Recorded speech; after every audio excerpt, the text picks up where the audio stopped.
Assalamu alaikum everyone. It is Friday. As you've seen from the intro, I was at Jummah.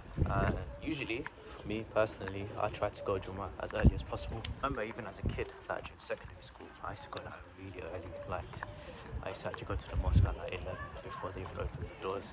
I think nowadays I just try and make it to the front as much as possible. I made it, making all the effort. The angels write it down. But yeah, it is a very rainy day. Got something in store for you guys. I'm going to show you what I'm going to be making today. Hopefully you guys can try it at home as well, because if I can do it, really truly you guys can do it as well. So let's begin, shall we?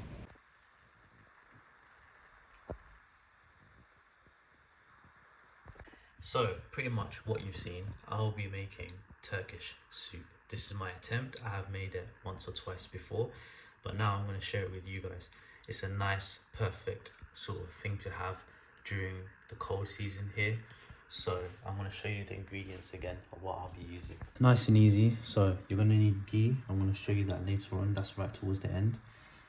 Salt, pepper, parsley, paprika, lemon juice, tomato puree, handful of tomatoes. Probably I'd use 4 cloves of garlic, and then 2 carrots, 1 big pepper, lentils, parsley, and this is just to keep me going.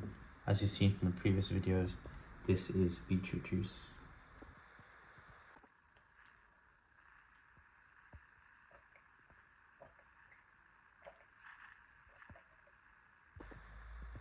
Definitely one thing I actually forgot to add was onion, and that's not in the fridge, that's in the cupboard.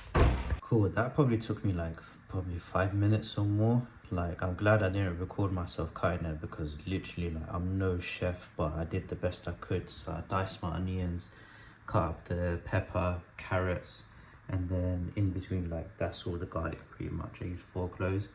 And then the tomatoes, what I'll do is I'll add that whilst adding everything else. And then what I'm going to do is, once I add the lentils, the tomato puree, and all the spices, I'm going to blend everything. You'll see how it comes along once it's on the pan. First thing first is I need to add olive oil. I wanted to try this. This is something different. So this does contain olive oil. However, it comes with palm fruit and like rapeseed oil. And from what I just picked it up is because it's got vitamin E, pro-vitamin A, omega-3 and 6. It's been alright so far. It's got a bright red color, but I think next time I'm just going to go with pretty much the standard olive oil rather than having everything mixed. So that should be enough. So when that starts sizzling, you want to add the onions, then you want to slowly add everything else. So I'll show you that when everything is in here. As you can see, that olive oil mixed with the other oil, it brings about a very different color. Hopefully it won't affect the actual overall cooking when it's all done. The color should eventually disappear, but at the moment I'm using like really low heat, so I don't want it to burn. Pretty much now just adding the garlic in. As I mentioned, I am no chef. When I'm chilling, I enjoy to cook here and there. This isn't, I wouldn't classify this as cooking. There's not really much steps. Anyone can do this, honestly speaking. I remember during my time at university, hopefully I can find like clips and stuff, like I cooked to eat.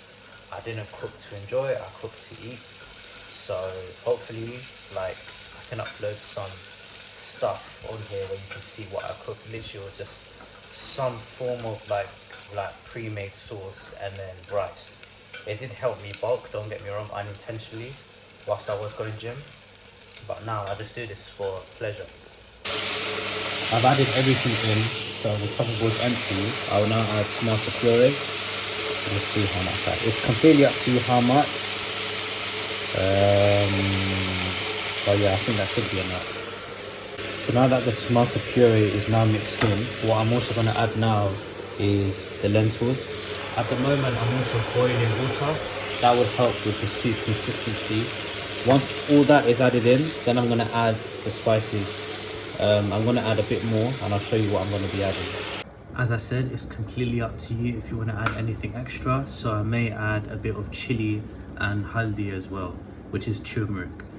In terms of measurements, it's completely up to you. Like 1 tablespoon, half, like 1 teaspoon, it's completely up to you. Just experiment. You know what to add and what not to add. Like you don't want to add too much of something and too less of something. So just try. So now I've added in all my spices. I've added in the boiling water, and you will see a simmer like this. So if you want, you can stir it a bit to check if it is burning at the bottom or not. For me, it's not. So I'm gonna put the heat down slightly more and then let that simmer for about 10-15 minutes. And then what I'm gonna do when it's cooled down and when the water's gone down a bit, I'm gonna blend it and you'll see how nice it will look. So thankfully it didn't burn at the bottom, and as you can see the water level did drop significantly after 15 minutes. So now to get that soup texture, you want to use a nice hand blender pretty much. Blend it all up, put it back in, and then I'm going to show you what to do with the ghee to give it that extra nice flavor.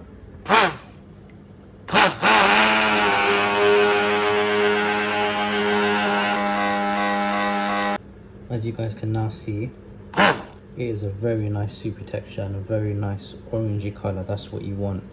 And when we add the ghee afterwards, it will give it that extra nice sort of, you understand what I mean. When you try it and you make it yourself, you understand what I mean when you add ghee at the end. As I mentioned, the final step is vegetable ghee. It's up to you, completely your preference, if you want to use vegetable ghee or you want to use the normal animal fat ghee. The reason why I use vegetable ghee is if you suffer from IBS or you have a sensitive gut, this is the best one to use in my opinion. Completely your choice. And as I mentioned, this is the final step. I think that's enough.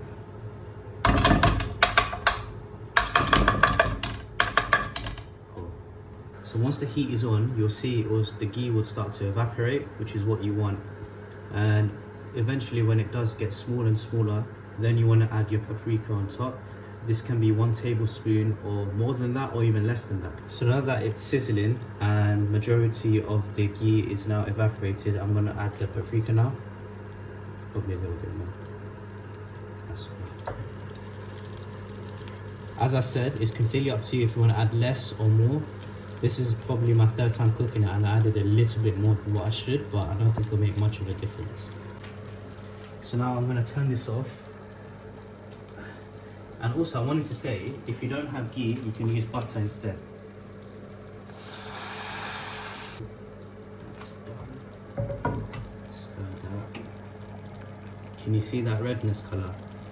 So when you add the ghee and the paprika, it gives it that nice red color on top. And it gives it that extra flavor that you want at the end.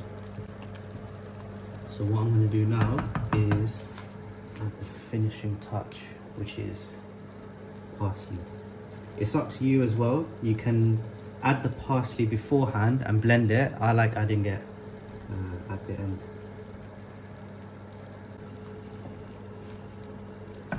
And that is how you make Turkish soup. 40 minutes. Someone that is a chef or someone that cooks on a regular basis, this is a piece of cake. This is nothing. So as I said, I'm not a chef. I just enjoy making this during the cold season.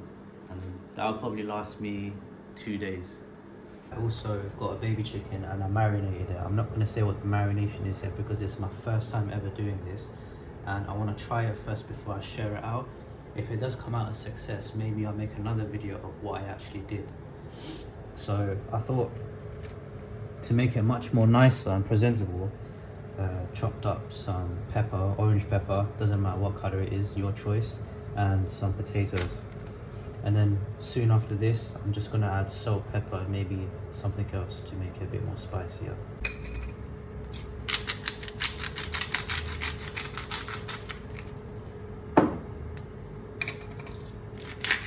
I'm a big pepper fan, and you can freestyle as you go along. Might even add some on top of the chicken. Okay. Let's add some honey in it, shall we? No, I'm only messing. That would be crazy. So I put it on the grill, and then I put it on max, and then I'll just let it start from there. Keep an eye on it, make sure I don't burn it, and hopefully it should be a 10 out of 10 with the soup, the chicken, and I'm gonna fry some chips as well. I know it looks burnt, but I put it on the grill. I did test it. It is cooked thoroughly inside. It's just the skin. It doesn't taste burnt. I had a slight taste. It's perfectly fine. Sometimes from the outer side of things, it don't look great. When you take a deeper look, it's actually perfectly fine. However, the chips came out okay. I'm really good at frying chips.